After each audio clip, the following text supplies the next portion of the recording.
these are my picks and predictions. Picks and predictions for UFC 316. Sean O'Malley versus Merab Dvalishvili. The rematch. Starting off with the first early prelim of Markel Medeiros versus Mark Chorinsky. I don't know what's going on with this dude, Medeiros. He was supposed to fight last week, pulled out for some reason, and then he's just fighting the next week. Like, what the fuck? I don't know the reason, but yeah, like, what's good, bro? Did you just not want to fight Blazioki? Get an easier matchup? I don't know, but I watched one fight of the other guy. Looked alright, got a good submission, but honestly didn't look like anything special. And yeah, like I mentioned in my last prediction video, Markel Medeiros is the definition of a tricky customer. One of those like well-rounded guys that always just finds a way to barely win 28 or 29-28 decisions. But yeah, the other dude, Mark Chorinsky, whatever the fuck, making his debut, looked alright, but yeah, didn't look like anything special. I think Medeiros beats him by a classic 29-28 Medeiros decision. Next up we got Quinlan Salkild versus Yanal Ashmuz. Quinlan had a great scrap on the Contender Series. It was a very fun fight. I was a big fan of him. You know, since then, he's got the Jack Jenkins look, the classic Aussie, safe sleazy, mullet mustache combo, which when I got this, maybe rockin' one day. But yeah, looked great against Jubilee. Smoked his ass in like 30 seconds. And yeah, I think he's good. I don't think he's like top 15. You know, he's got power, he's got a good build, good frame for lightweight, strong guy, and like fairly well rounded, but yeah, I don't see him breaking into the top 15. And I honestly think this should be like a lot closer to a pick'em, because the Yanal Ashmuz isn't bad. Fucking destroyed Sam Patterson in a round. Brutal knockout in follow up. And he was a massive underdog in that fight too. You know, like he's only got one loss, 8-1. Lost to Chris Duncan. That's not like a bad loss. And yeah, he beat the GOAT, Trevor Peek. So I think it'll be a really close fight, honestly. But I do think Quinlan's gonna have a bit of a size advantage, frame advantage. I think he's gonna be longer. And that'll allow him to land his shots. And he also doesn't seem like a chinny guy. I feel like Yanal can do well against guys that are, you know, kind of like Jay Super, Sam Patterson build, where they're tall and kind of skinny and have a small head. But I feel like Quinlan has enough of a blockhead to eat a lot of the shots from Yanal, and I think he's gonna win a close decision, but the odds are fucking ridiculous. I don't know what happened. I guess because the sport's more popular now. It's the only thing I can think of, and more people are betting. The favorites just get hammered. Like you used to find decent priced favorites, and you still do. Like I got some money on Mateus Gamrot last week. I think him as minus 155 was insane. But I think that's because no one was watching the fucking card. You know? So like none of the gamblers knew that shit was happening. Otherwise, like, why wouldn't you be all over that money line? So yeah, I think because it's a big pay-per-view. I guess now that there's more gambling going on within the sport, these favorites just get hammered to like insane degree. So a lot of the value these days is on underdogs because MMA, I mean, first off, all these guys are in the UFC, and a lot of these matchups like this one here, I think is competitive. They have the same exact record. And Yanal is low-key more proven in the UFC. And it's MMA, anything can happen, so yeah, I don't understand the odds. I guess it's just casuals wanting to say oh, this guy has some hype, he'll probably win, throw some money on him. But yeah, I'll go Quinlan by decision. Next up, Cheka Saraki versus Yuju Sang. Cheka, interesting fella. Kind of like he like looks like a Muay Thai guy. I don't know where he's from. Maybe from the Philippines or something, or like Myanmar. But he looks Thai, and is like, I think mostly a boxer. From what I remember, he has pretty powerful hands. Did get cooked by Jubilee, which is rough. And then he was a huge favorite against Weston Wilson, because he has that kind of frame I was talking about. And everyone thought he was gonna get knocked out, and then he just subbed Cheka in like a round. So yeah, this dude's got no ground game. I watched one fight from Yuju Sang, and he looked pretty good. He was throwing spinning back kicks and shit, moving around, looking all right in the grappling. And a nasty finish, good right hand, and he's got a pretty good frame too. So yeah, I'm gonna be honest, the technical breakdown in this one is not gonna be plentiful, but I'll go Yuju Sang by knockout, or actually sub, because why wouldn't you take this guy down?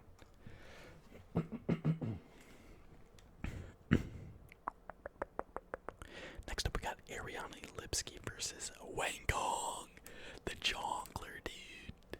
I love Wang Kong. One, because she's actually a pretty good fucking kickboxer, and two, because she's the Jonkler, bro. Like, shout out that one dude that fought Trickus with the crazy hair. I think he also did a Jonkler bit at the weigh-ins, but this lady always rocks the Jonkler makeup at the weigh-ins. I think that's her fight name too. So I'm gonna be rooting for her.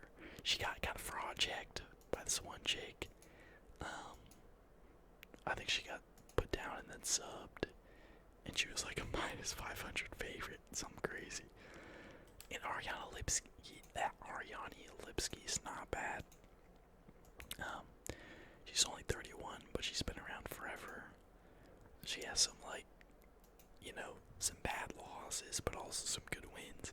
I think submitting Casey O'Neal's pretty fucking good, bro. Like, I do not think that's a bad win at all. Of course, the good old Google ESPN fucking fight history thing. In 2022, she had 2 fights. One of them was canceled, and one ended in knockout in 1 round. But I don't know who was against, because it's just blank, and I don't know who won. So, she either looked good or got cooked in 2022. Knocked out by De La Rosa, not a great look. And then got finished by fucking Antonina Shevchenko. That's rough.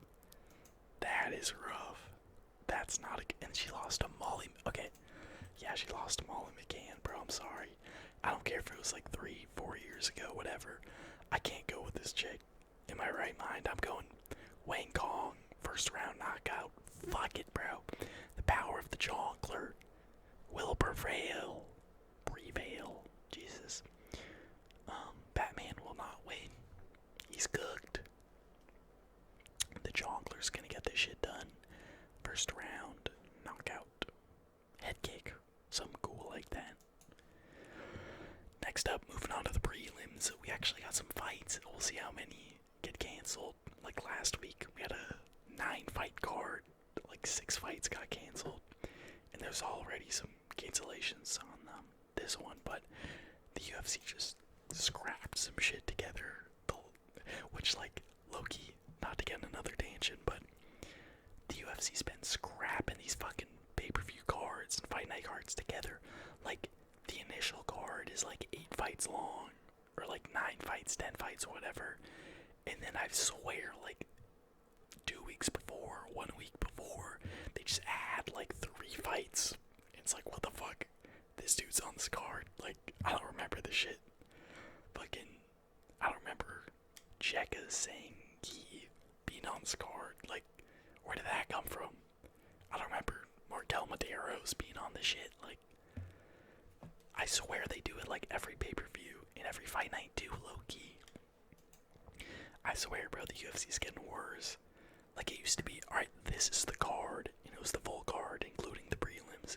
But now they're just, like, adding random fights on the prelims between, like, dudes making their debut in Contender Series guys just to fill up slots, I guess, and hopefully have some fun fights. No good. But yeah, moving on to the prelims, we got Kane Williams versus Andreas Gustafsson. Let's go. I'm hyped about this one. I was so disappointed when Officer Giles pulled out because of an injury. How the fuck you get injured, bro? I guess like the weight cut, or I don't know, doing a 1-week training camp caused him to get injured. But I was so sad that fight got canceled. In Earl's manage, I was hyped to see him against Kane Williams. I thought that would be a good fight, but yeah, I am pretty happy with UFC cooked up. I can't lie, I was just hating on him, but the UFC cooked up with his matchmaking. They brought him in. This is a great fight. I honestly have no clue how it's gonna go. I feel like Kane Williams used to be more of a marauder, just swinging dicks like crazy fucking overhands, kind of sloppy and like off balance. But I honestly thought he looked pretty decent against Bonfim. Got cooked in the grappling, which, oh, don't even get me started that Bonfim's fighting fucking Stephen Wonderboy Thompson, bro. They cannot give my boy a break. Give him a fucking striker. Like, come on. Sorry. Too many tangents. But yeah, he looked sharper. I felt like on the feet, like, he looked more technical, looked like he was kind of sharpening his game up a little bit, tightening things up. And Gustafsson's got a weird style where, like, he's not great on the feet, but he's just got, like, very good pressure and does insane, nasty, like, clinch work against the cage. And I'd say, like, the grappling's probably Williams' worst quality, but, like, Gustafsson's gonna have to close the distance and not eat a big shot from Williams, so I think it'll be a close fight.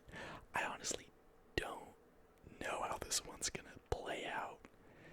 And low-key, I feel like Williams has been going to do a decision. A lot. He used to be like a consistent finisher, but these days, I feel like that's not so. But this is one that I do kind of see him finish. Like, one of these guys are getting knocked out. I feel like I'll go. It's a tough one.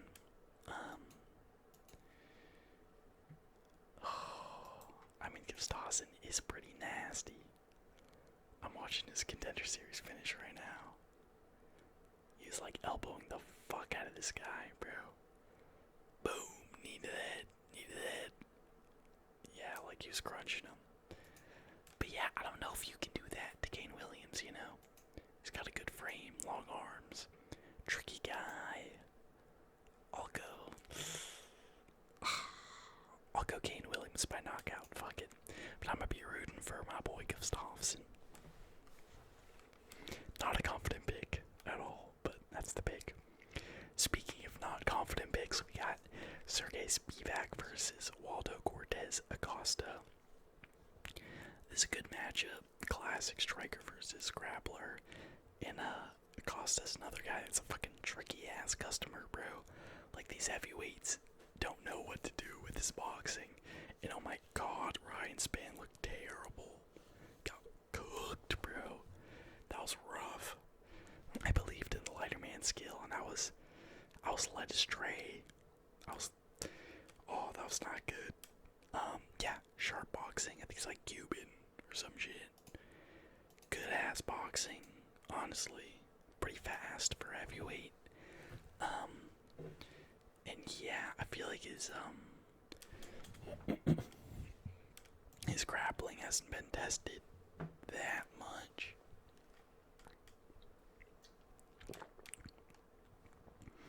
Like, he hasn't really fought anyone, I guess, besides Marcus de Lima.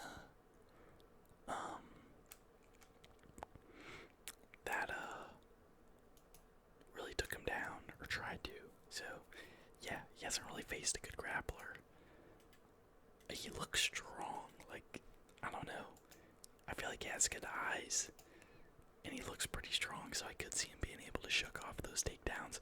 And on the feet, it's fucking Costa all day. But yeah, Spivak is a guy that just shows up sometimes and lands those judo throws, and other times just gets destroyed on the feet. And I could totally see him getting destroyed on the feet and having trouble closing the distance. But if he does get Costa to the ground, I do think he has a pretty good chance of subbing him. But I think getting there is going to be hard, getting the takedown. And yeah, Waldo's just a tricky ass guy. Excuse me. Kind of lulls people into his fight, into like a boxing match.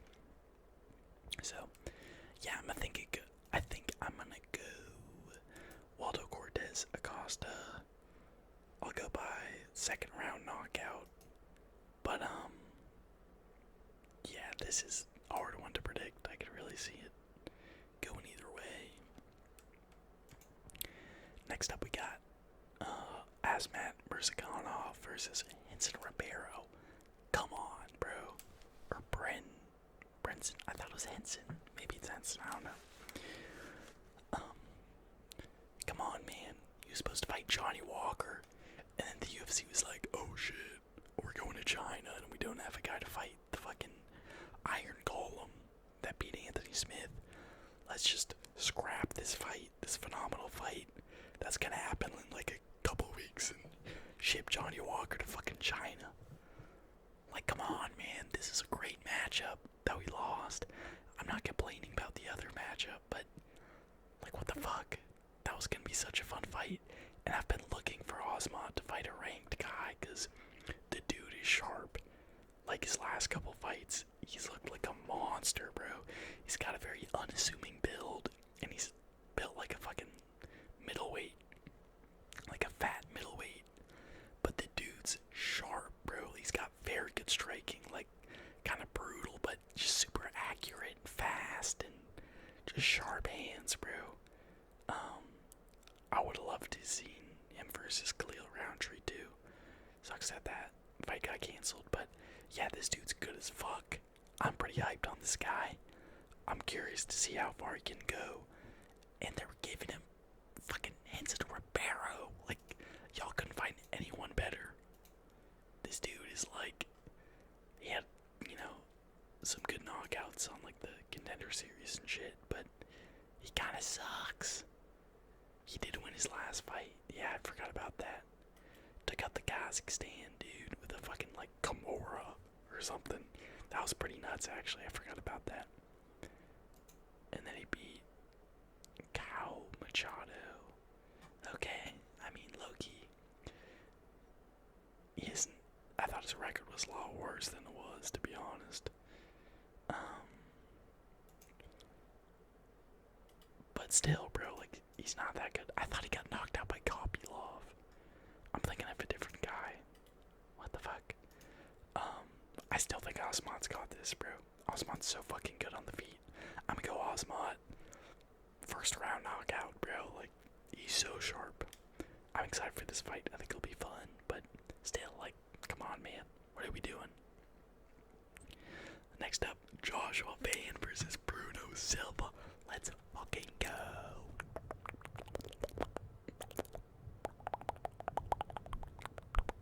I am so hyped for this fight, too. I'm a Joshua Van enjoyer.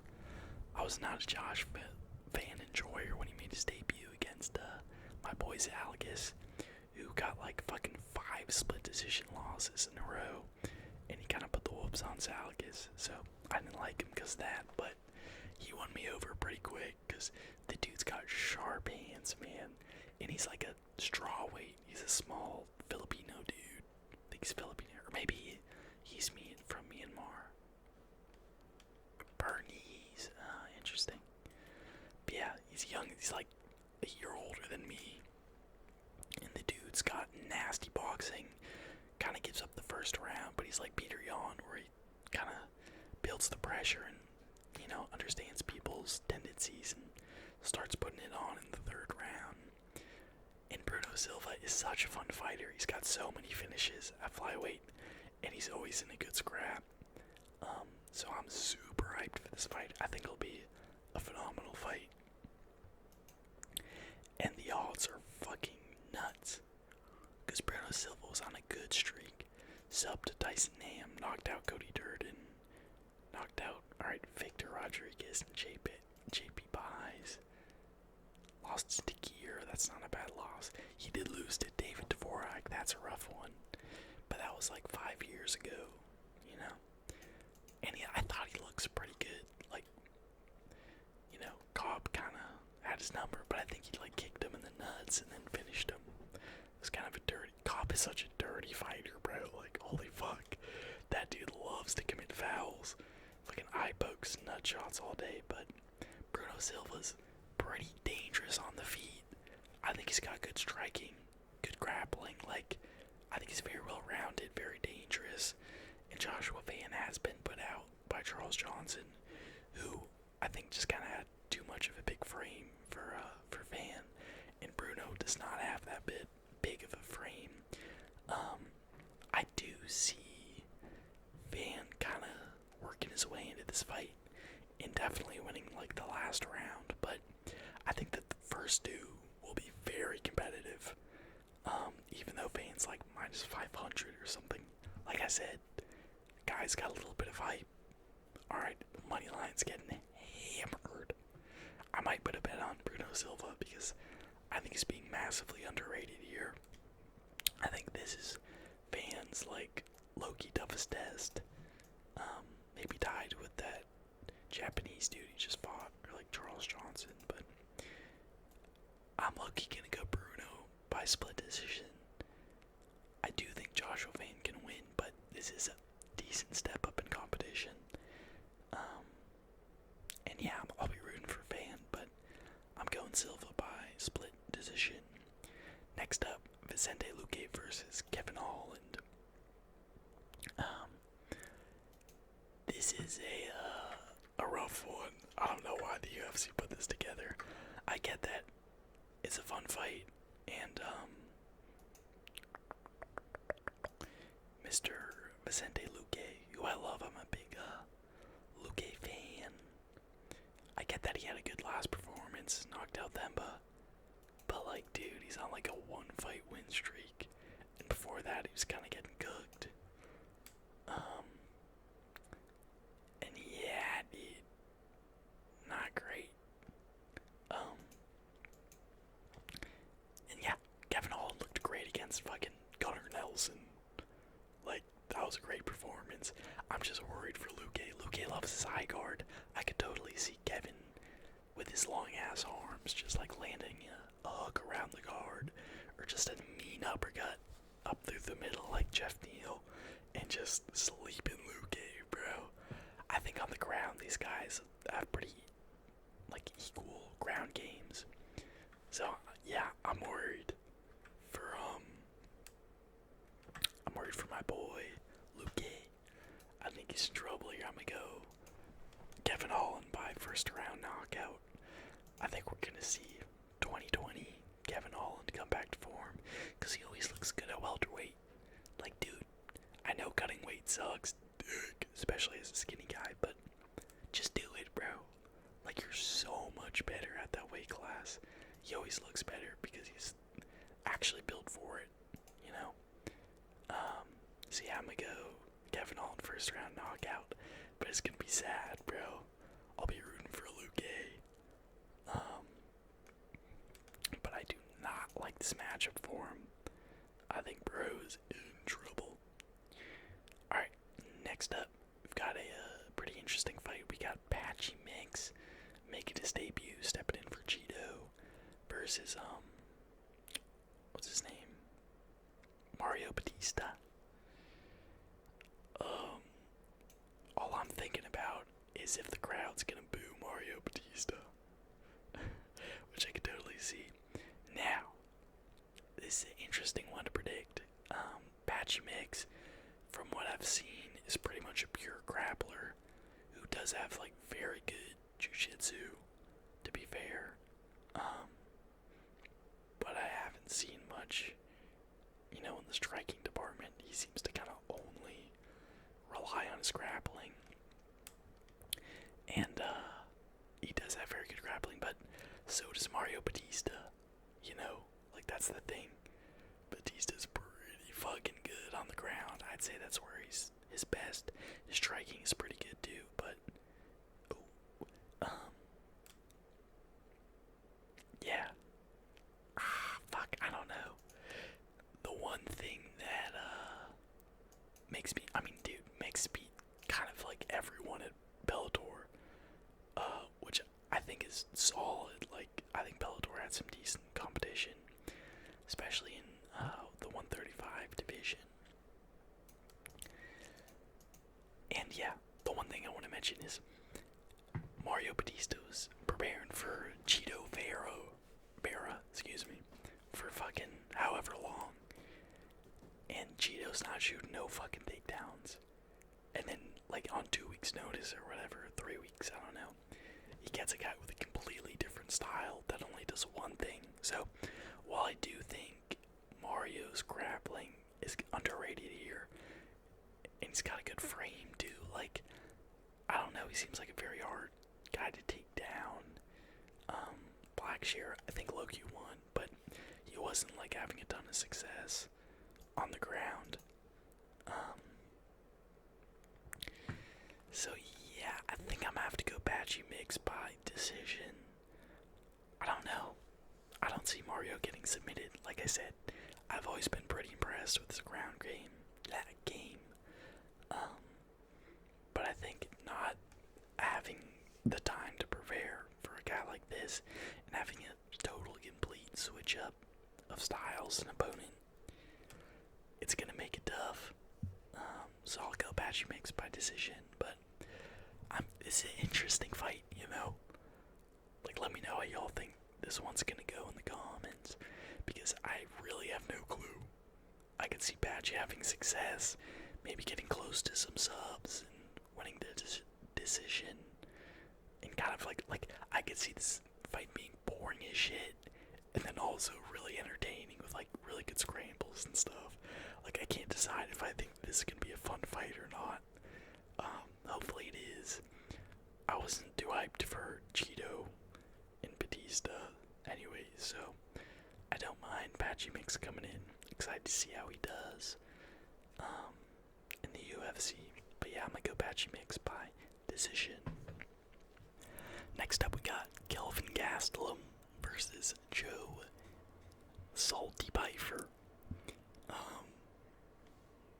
Dude, this card is kind of cooked, honestly. The fact that this is the featured fight for, like, what's supposed to be a very hyped pay-per-view, like the UFC wants to make O'Malley, like in UFC 298, they want to make him a star. Like, they're supposed to, they've got prospects like Joshua Fan and shit on this card. Like, it's supposed to be one of those McGregor type cards where it's like, oh shit, it's stacked. But what the fuck is this, bro? I don't think either of these guys are ranked. Kevin might be, or Kelvin. Which, by the way, why the fuck is he back up at middleweight? I know it's a tough weight cut, and he's not very muscular. He looks like big boned, so like, guys like Gregory Rodriguez can cut down to middleweight, because they got so much muscle, and that shit's all water.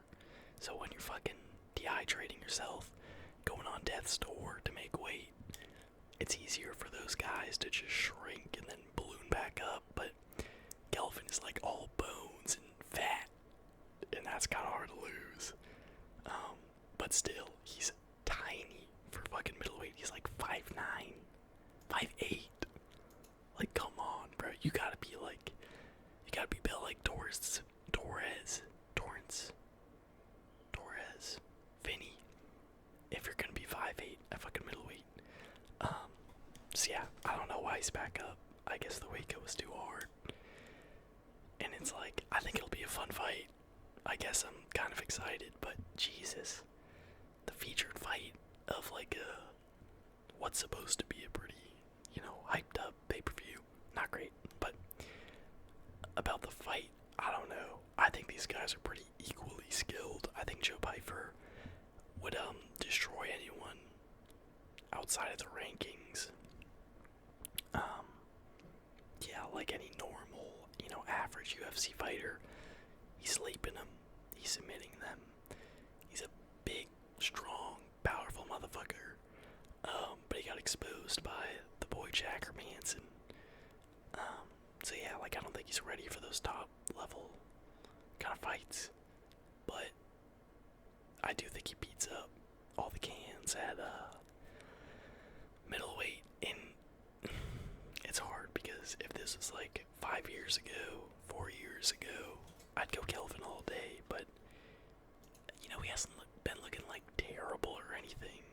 He had a good fight against D-Rod. Got cooked by Sean Brady. He had a pretty competitive fight with Chris Curtis. But it's like, dude. And he had a competitive fight with Jared Cannonier. Kind of got cooked by Whitaker. Like, he really doesn't have that many good wins, but he's not bad. When you watch him fight, it's like, okay, he's still a good MMA fighter.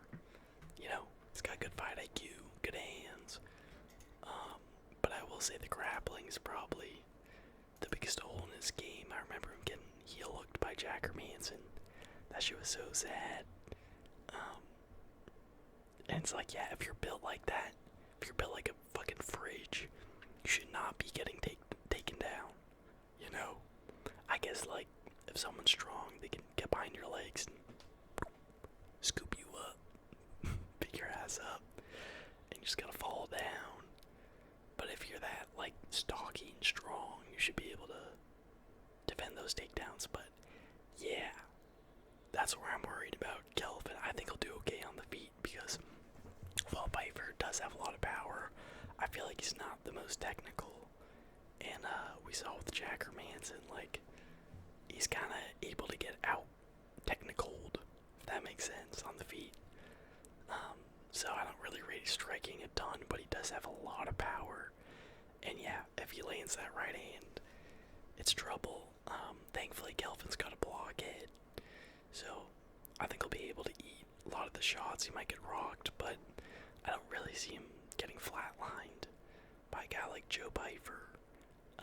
But yeah, where I am worried is the grappling, because Joe does have pretty underrated, like, sneaky good wrestling and jiu-jitsu. And he's just so fucking strong. Like, I could see him dumping Kelvin and getting an arm triangle, or just kind of riding out on top, winning rounds. But yeah, I think the odds are insane, per usual. Because, again, I don't think Pyfer is like a top 5, or even really top 10 kind of guy. But yeah, I might go Pyfer by decision. Hopefully it's a fun fight. Hopefully it's back and forth and they scrap it out. Yeah, I think Kelvin's got some juice left, but he's definitely not as good as he once was. So yeah, I'm going Joe Pyfer by decision. Next up, the co-main event of the evening, Kayla Harrison versus Juliana Pena. There's only one thing I'm confident with in this fight, and that's that it's gonna burn an hour of the production time, like every women's title fight co-main event in history. Okay, alright, like every time is a women's co-main event, goes all 5 promos amping him up, and then the post-fight speeches, and then the fucking production for the main event. It's like a full hour between the co-main and when the main starts. And, that's my most confident prediction for this fight, is that it will take an hour of the production time. Yeah, I don't even fucking know. I mean, Kayla should walk through Pena, but so should Amanda Nunes. And she was getting jabbed up. Well, Pena looks like me when she's striking. Like, it's crazy, bro. Closing her eyes and shit. Just swinging arm punches. Like, it's weird. I thought Pennington Loki won their fight, but Pena was coming on strong in the later rounds. And it's like, yeah, she looks terrible every time. And she's not that big for the division, but somehow she just finds a way to win, I guess. So, like, I want to say Kayla fucking takes her down or just wins on the feet. Because that's probably the easiest path to victory, honestly. But it's like, dude, I don't know. Like, this division is cooked. There's no, like, name a new up-and-coming contender besides Kayla Harrison at women's bantamweight. I can't think of one. They've all been around forever, It's like other women's divisions are actually getting, prospects and stuff. We got Karini Silva, but it's like, when was the last new prospect at bantamweight? Fucking Chelsea Chandler. I don't get it, but yeah, I'm gonna go Kayla Harrison by decision. But fucking who knows? Maybe Pena will fluke a heel hook or some bullshit, or just like cook her up on the feet somehow. I do think Kayla's good. I think Amanda Nunes would honestly beat her. She's strong and she's got good judo, which seems to only work in women's MMA these days. And like, okay hands, she had kind of a boring fight, but did enough on the feet to win against Kellen Vieira, excuse me. And that's not a bad win, She just she didn't really cook up, but she beat Macy Chasson last weekend. And Kayla definitely won that fight. Pretty boring, but I don't think she's bad. Like, but again, the odds are insane. But like, how can you fucking bet on Juliana Pena? How could you ever make a bet on Juliana Pena? Yeah, I see this fight. I think they're gonna kind of nullify each other in the grappling. Maybe Harrison will get some takedowns and Pena will get cooked at the beginning, but then I think Harrison could definitely gas out in the later rounds. Pena could come back stronger, like in the Pena fight, or in the Raquel Pennington fight. But yeah, I see Kayla winning fucking 48-47, 49-46 decision. But God, like,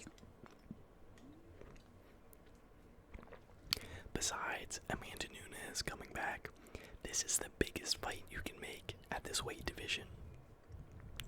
And I have zero hype for this. I'm more excited for fucking Kevin Holland and Vicente Luque, or Joshua Van and Bruno Silva, than this shit. And it's like the best fight that's, had a little bit of promotion. Like, oh, how's Kayla gonna do in the UFC? But I have just no interest in it. I don't know. But yeah, I'm going Kayla Harrison by decision. Next up, we got the main event. Main event of the evening. Sugar Sean O'Malley versus Merab Dvalishvili. A little bit of lore that no one asked for. Sean O'Malley's my favorite fighter because he's what got me really interested in MMA. They used to upload Contender Series fights on YouTube. I guess since they got with ESPN, they stopped doing that, which which I wish they did. It would make researching these cards with all these fucking Contender Series guys a lot easier. And for some reason they would post the results of the fight in the title. It would be like Sean O'Malley knocks his opponent out with a brutal right hand in the second round. It's like, why would you spoil the fight in the fucking title? So I would like see him on my homepage, and I would literally put my hand up to the screen to try to block off the title until I could get it to full screen. And yeah, one of those fights I saw on YouTube was Sean O'Malley on the Contender Series, and he was cooking this dude up. It was a good fight. Dropped him a couple times, and then he was just kind of in front of him, looking at him. Didn't even really fake. He just kind of dropped this mean right hand on him. Boom. Dude falls down, and he just walks away. Cold as shit, bro. It literally just looked like, alright, I'm gonna end this now. Like, when Amanda Nunes had, Juliana Pena running at her in the second fight, and she goes, oh shit, I'm Amanda Nunes, and just drops the right hand on her, and drops Julian's goofy ass while she's running in a straight line with her eyes closed. It was like that. He was just like, alright, I'm gonna end this fight. Mink. Just clean right hand. One shot KO. And he was the skinny white kid with long hair, and I was like, bro, that looks like me. Like, what the fuck? This dude is like skinny, little lanky guy, and he's torching people like this. Like, this is cool as fuck. And then Snoop Dogg was there, and he was saying, welcome to the Shucka Show. I'm like, what the fuck does that mean? Like, this is awesome. This is so cool. This is like the coolest thing ever. And so yeah, he's really what got me invested in MMA. And then yeah, ever since that, he's been my favorite fighter. I've been invested in his career. I was distraught when he lost to Cheeto. When he ate those elbows, bro. Like, I felt them. I felt those elbows with him. And I was legit depressed for like 2 weeks. Not depressed, but I was like genuinely just sad for 2 weeks. After that shit happened, I'm like, fuck. Because O'Malley got popped for some Ostream or some shit. So he's out for 2 years after the Contender Series. After a couple fights, I guess, in the UFC. But I was like, shit, I'm waiting for this guy to fight. And then he fought Quinones, and he finishes it in like a minute. So I'm like, shit, I don't really get to see how good this guy is. And he cooks Eddie Wineland. I forgot if that was after the Cheeto fight, but yeah, he fights Cheeto, and then he loses with like 30 seconds to go in the first round. And I was just so sad, because I'm like, I've been waiting for this guy to have a good fight and really see how good he is, how he's improved. And then it's just the saddest finish ever. And then he came back, you know, and he improved. Like, it's kind of crazy if you look at when he was first in the UFC versus now. His physique's build, his skills, like, the dude just skyrocketed. And then when he put out Aljo, I was freaking the fuck out.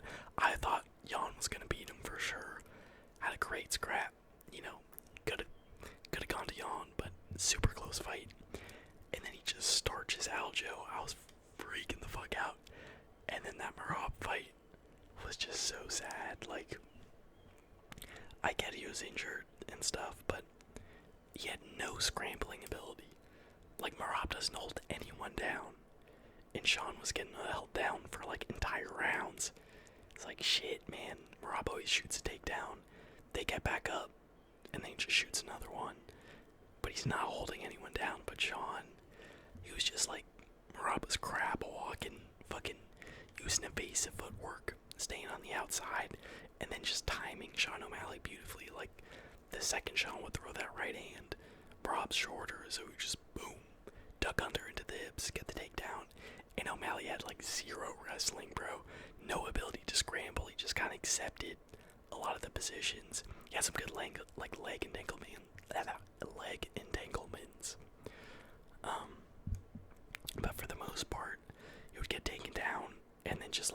sit there and not really try to scramble, not go with the takedown, or like Umar did a good job of that. But yeah, I was just so disappointed with that fight, and it was boring as fuck too. And then he hurt him in the 5th round, and I got so hyped. And then he fucking, like, I get it, Merab moves well, it's hard to track him down, and Sean likes when guys, kind of like Wonder Boy, he likes when guys stand in front of him. Like, I think a Luke Gay is like a dream matchup for Sean O'Malley, style-wise, maybe not size-wise, but, like, if a guy's just coming at him in front of him, that's when he excels. But Merab was just bouncing around, staying in, safe, and then shooting whenever he was in danger, So, yeah, like, Merab game planned beautifully, and it's gonna be hard in my brain to see Sean beating him. He's giving up the goon, giving up the game. He put down the sticks, put down the fucking volcano, dryer vaporizer off of Instagram. No dyed hair, he's locking in for this fight, and he's able to wrestle, So, the question really is, like, how much has Sean O'Malley improved? Because if he hasn't improved a ton in his wrestling and scrambling ability from the first fight, I see it going the exact same way. Merab's just getting better. Like, you gotta finish him, bro. You gotta finish him. And Merab doesn't have the greatest chin in the world. Got hurt to the body in the last fight, so I could totally see it happening. Like, I think Sean does kind of have one of the better chances out of anyone at bantamweight to beat Merab. He just can't get fucking held down for all around.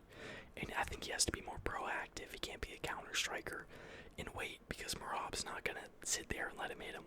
The second Merab's in, distance to get hit, he's shooting.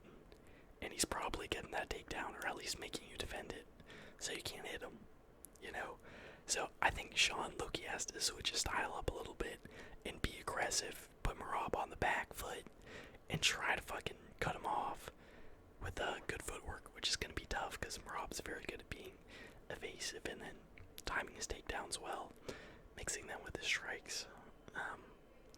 So yeah, my brain says Merab because of, it wasn't a domination, but just the way Merab played the last fight. It looked like Sean just could not find any of his shots. But my heart says O'Malley because it does seem like he's improving a lot from the last fight. It might be all talk. We'll find out this weekend, but I'm going Sean O'Malley, round 2, knee up the middle, KO. And yeah, that's 100% a hard pick because I got a soft spot for Sugar Shane. But yeah, my brain says Merab does the same thing as last time, just wins a kind of boring decision. Which, by the way, this rematch is not deserved at all. Like, Sean had one title defense, and Merab just totally outclassed him in the last fight, and it was boring, too. It wasn't like it was a barn burner. So yeah, bit of a weird card. I'm still very excited. I'm still praying that Sean gets it done. And yeah, I'm going but Sean by round 2. KO. Excuse me. So yeah. My picks are Markel Medeiros. Fuck, did I go with Yanal? I don't know. Quinlan, I guess. Yeah, I think Quinlan. Yu Sang, Wang Kong, the Jonkler, Kane Williams. I think I said Acosta. Asmat, Bruno Silva, Holland, Patchy Mix, Piper, Harrison, and Sean O'Malley. Okay card. At least there's a lot of fights. Not the greatest name value, but I think a lot of these fights will be really fun. And at least there's like 14. It's been a while since we've gotten a 14 fight card, I feel like. So, yeah, those are my picks and predictions for UFC 316. Thanks so much for watching. Have a great night, and don't let the bedbugs bite. Peace.